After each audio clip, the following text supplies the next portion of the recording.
Thank you for staying with us. Nigeria's opposition coalition has officially adopted the African Democratic Congress, that's the ADC, as its political platform to challenge President Bola Tinubu in the 2027 general election.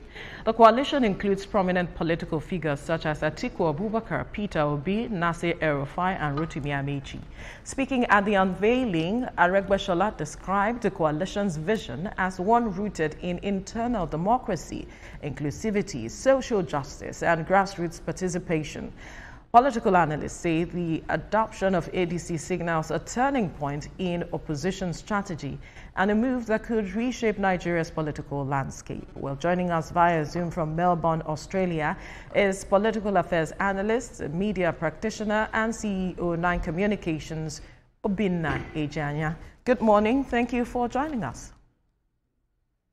You're welcome. Great. It's my pleasure to partake. It's our pleasure to have you join us. Great. Now, let's begin with the matters of this coalition, what you make of it, especially the fact that a majority of Nigerians have been hearing them talk about is the matter of unseating the president, and not necessarily what they intend to do for Nigerians. Is this move, from your perspective, in the interest of Nigeria and our democracy, or is this just a personal ambition? Of course, it's a personal ambition to start with. And before I proceed, I would like to appreciate the opportunity to speak on this program. It's a personal ambition, as you can see, that Nigerian politics is more of personal gain than the sacrifice for the people. So it's for their personal gain anyway. So we just want to start watching to see how it plays out. But so far, I don't see much difference in what is going on, the formation of the coalition. Right. So if you look at critics, they've actually argued that the coalition is a group of disgruntled party men. Talk about Peter Obi, Atiku, name them, David Mark, etc., and that they are not ideologues. They do not have clear ideology. So one thing is, Dumebi Kachuku, who was a presidential candidate, former presidential candidate of that same party, saying that these people do not possess anything when it comes to transparency. And how do you think they can convince Nigerians that they are not angry, they are not disgruntled, they are actually coming for the purpose of good governance, and not as a group of the enemy of my enemy is my friend? Yes, of course, these are people who have same purpose, and their main purpose, as you can see, is to unseat the sitting president, and that is the main purpose. So they have a purpose, a well-defined purpose and interest. However, the issue that I may be concerned to talk about is what strength or what weight has that coalition to, what difference is going to make during the election that's coming in 2027. Having said that, it also perhaps, if I feel saddened in a way that right now what we're talking about is 2027 election. I think Nigeria has, which is obviously 2 years or thereabout away from today, and we have many other pressing needs. Why are we so exerting our efforts so much on 2027 election now? Seeing how things are going in Nigeria, I think what we should focus on is, getting headway for the country in terms of security, in terms of economic issues. and probably support the president to harness his policies. And of course, I know that this coalition emanated from the aspect, the aspect that there has not been a viable opposition party in existence anymore, given that PDP has been in disarray, and Labour Party, which is a very young party, lacking, solid structure to be able to exert adequate opposition that could balance governance in Nigeria. Because the work of the opposition here in Australia, we call it, they form a shadow government. If you have Minister of Defense in the ruling party, in the opposition party, you have a shadow Minister of Defense who also try to make constructive criticism and make sure that the executive are navigating through the progressive path for the country. So I think I think this opposition is just because we have no viable opposition party. That's why they're now coming up to build a coalition, which for me is a kind of confusion and misguided effort for now, being that Nigeria needs more than that at this point in time. Yeah, exactly. You just took the words out of my mouth. We are experiencing so many things in Nigeria: insecurity, hunger, go on and so forth. But these are the reasons why these people have gathered together and said, we just want to unseat this particular person. Now, these people we're talking about, they've also held big political positions. And while they were on seats, what did they really do? Now, my question is, do you think that Nigerians can even have hope in these people or trust these people and their movement? For me personally, they are birds of the same feathers as far as I am concerned, and having kind of, my personal opinion, which is not coming from any affiliation to political people or parties. So I think they are all birds of the same feather, being that most of them have the same background. Most of them have the same background, except that at a point in time they had different interests and then had separated and then now coming together. I think they're not coming from different sources as well.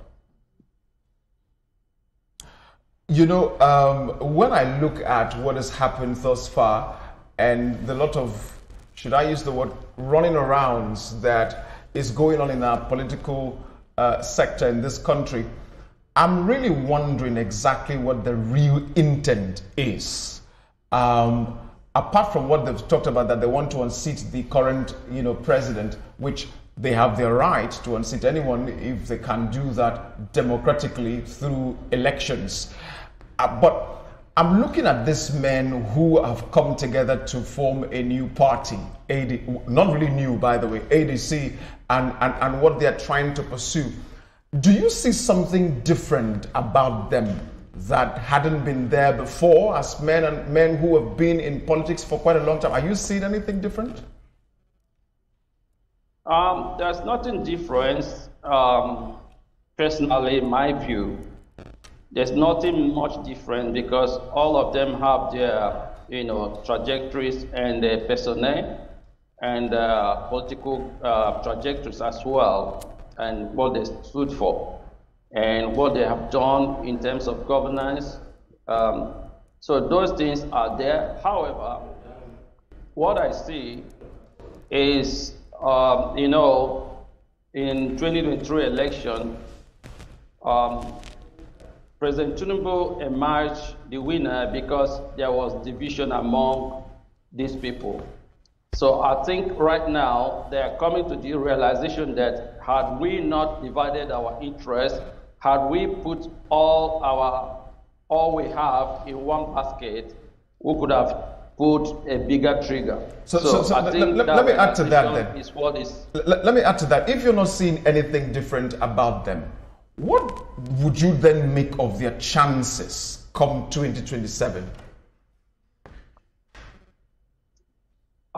The chances, like what I was saying, is that I foresee the differences that made them in the first place to pitch differently in 2023 are still living in them.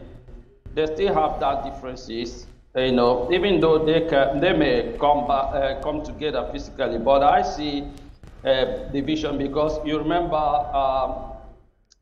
PDP was thriving on this ideology of rotational policy, which they trampled on in 2023. They disregarded that zoning system, and that created a lot of confusion among the PDP.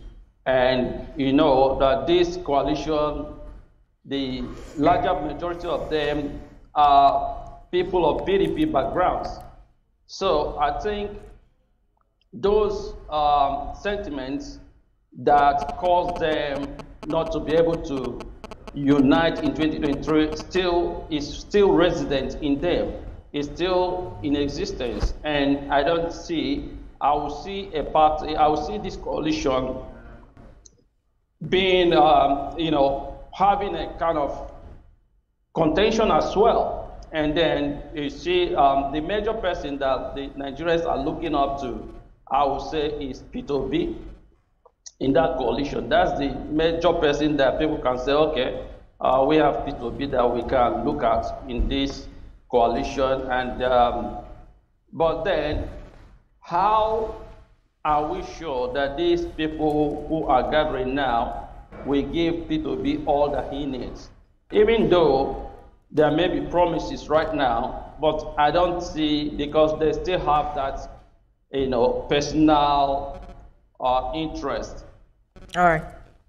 Now, so if I hear you correctly, all they are trying to do is to use P2B as a tool to achieving their aim, because he seemingly seems to have a strong following. Is that what you're saying? Yeah, that's what I'm asserting, that the whole thing is circling around P2B, because that is the person that they want to, because Atiku would think that if I had pitched with P2B, or P2B would be thinking if I had pitched with Atiku, and would have made a difference. So I think that is what is, breeding this coalition right now. So what then? But I don't see that unism. I don't see that unity being maintained, sustainable. The unity may not be sustained, come 2027. There may be other chaos even before then.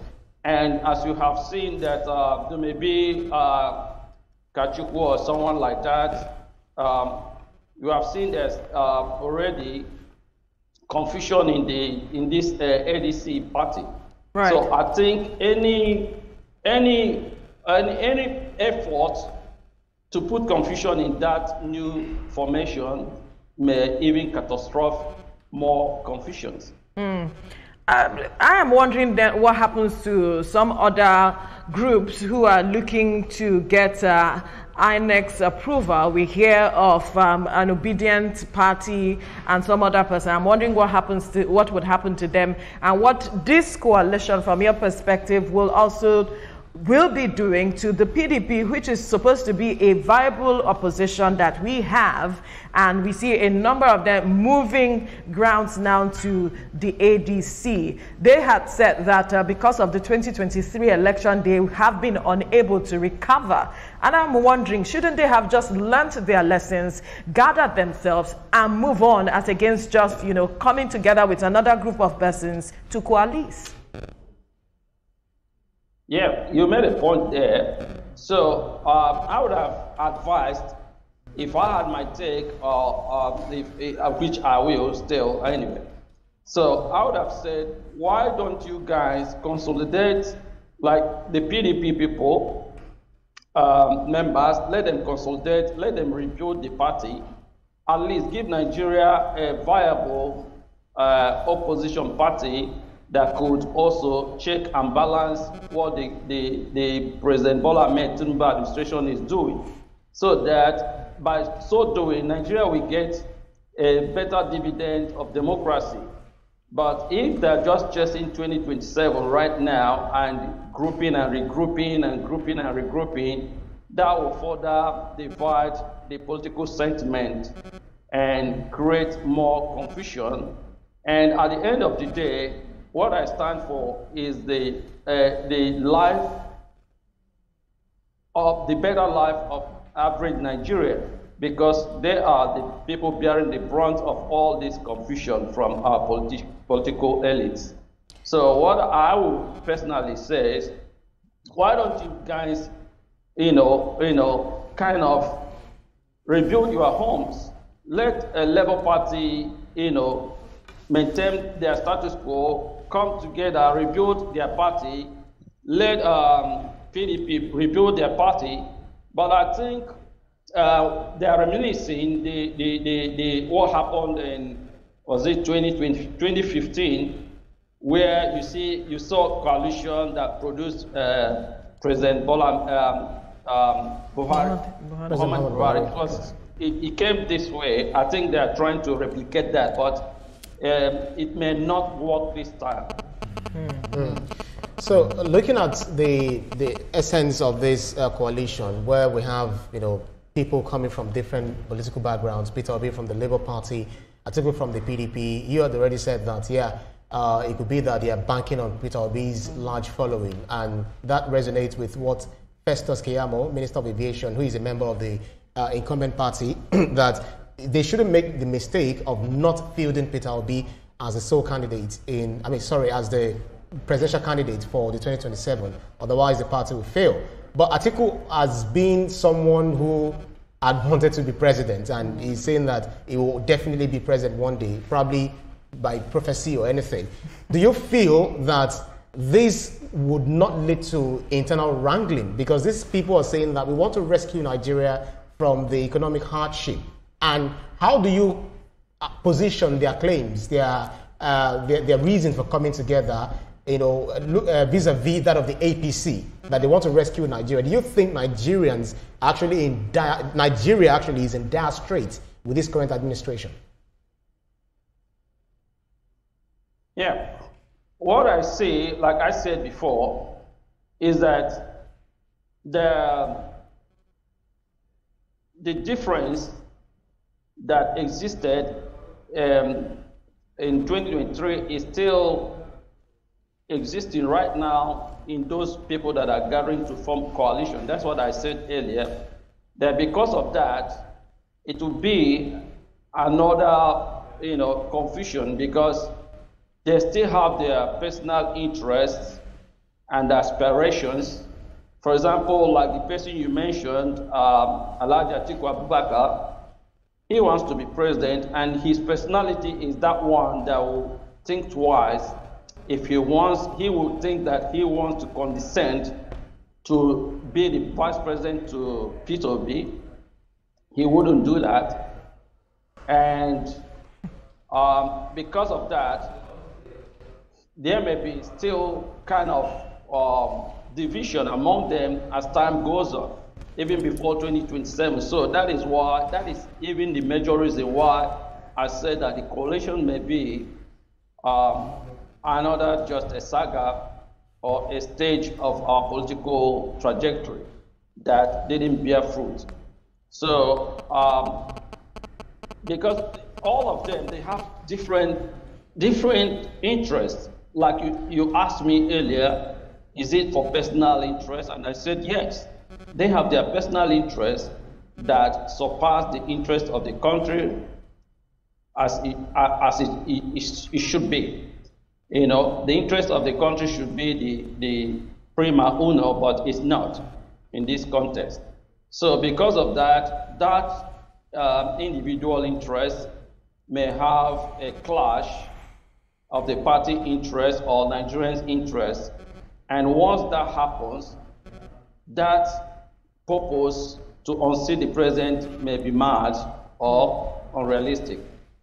Yeah. So you mentioned earlier that they're counting on Peter Obi's numbers. But the thing is that also Peter Obi is not a baby. He should know when he's in a place where where they are going to use him or he may be used. So I don't want him to look like or make it seem like he's a victim. But now my problem is, which you mentioned earlier on, who will step down for who? You know, it's obvious that Atiku will not allegedly be the vice to Peter Obi. Now we're still seeing that more chaos will happen. But what I feel is that don't they need to do more in convincing people to go and vote for them rather than, you know, just say want to unseat this particular president? Do they need to do more in terms of this is what we're going to do in infrastructure, this is what we're going to do in terms of agri education and so on?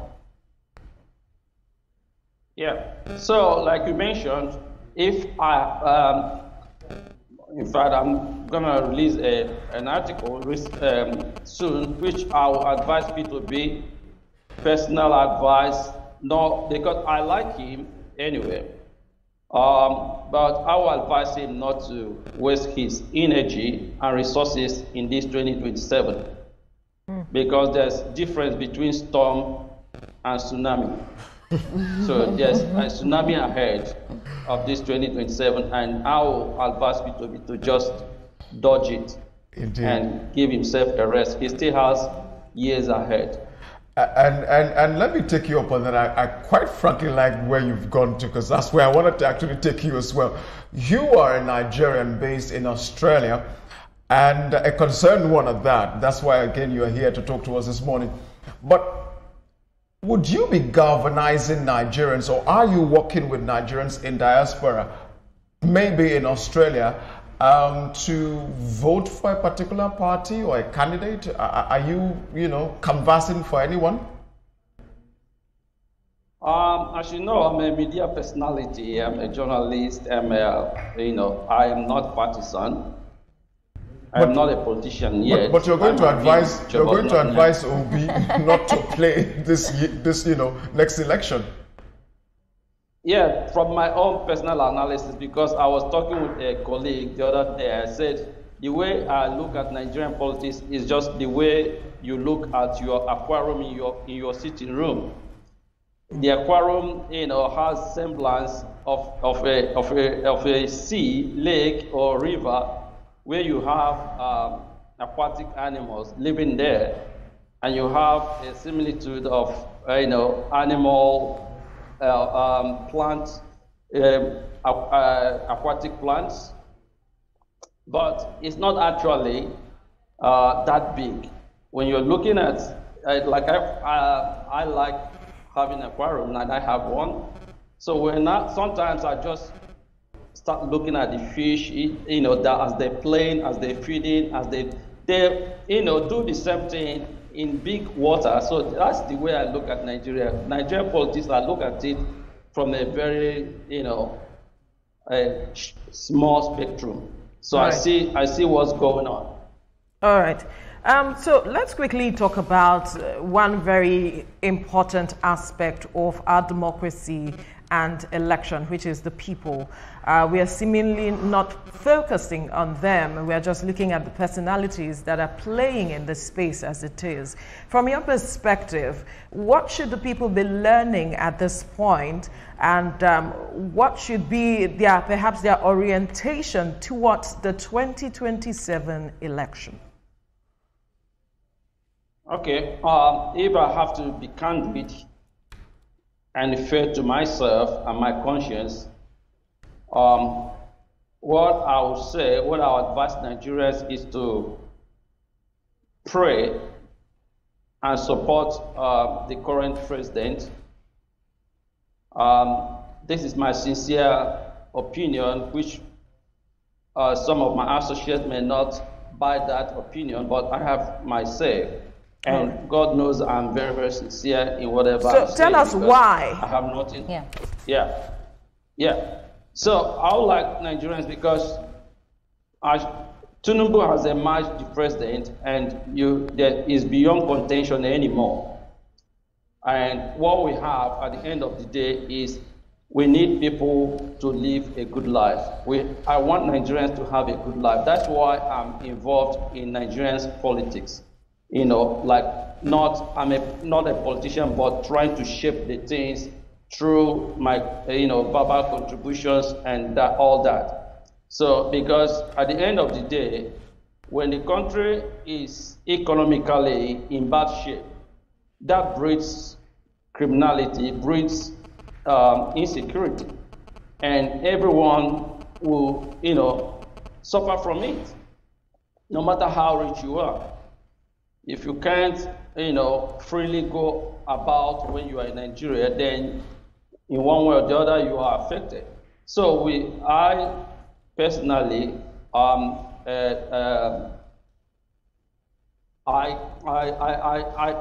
try to let Nigerians know that because we have Tinubu as the head of state or president, we need to support him. We need to, that is why I'm even clamoring for a vibrant opposition party that can check and balance, that can make constructive criticism and help the president to navigate the right path, to go through the right path.